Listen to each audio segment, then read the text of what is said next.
বাঁধাকপির পাতাগুলোকে সেদ্ধ করে নিয়েছি। প্রথমে আদা রসুন আর লঙ্কার পেস্ট দিয়ে দিয়েছি, সামান্য একটু লবণ দিয়ে দেব, হলুদ দিয়ে দেব, একটু জিরে গুঁড়ো দিয়ে দেব, দিয়ে এটাকে ভালো করে মাখিয়ে নেব। আগে ভালো করে মাখিয়ে নিয়েছি, এবার উপর থেকে বেসন দেব। এবার বেসনটা উপর থেকে আমি দিয়ে ভালো করে এটা আরেকবার মাখিয়ে নেব।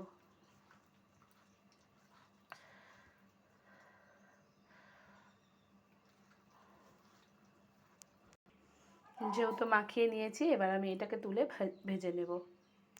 কড়াই তেল দিয়ে দিয়েছি, তেলটা গরম হয়ে গেছে, এবার আমি এটাকে ছেড়ে দেব।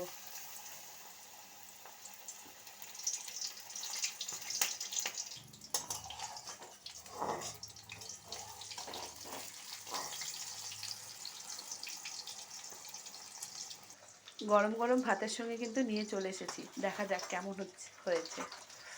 বাবা এত গরম, ছিঁড়তে পারছি না।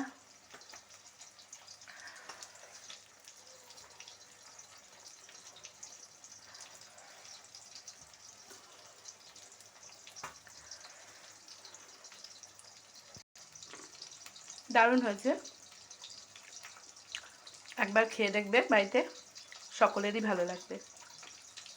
বাঁধাকপির থেপলা গরমের জন্য ছিঁড়তে পারছি না।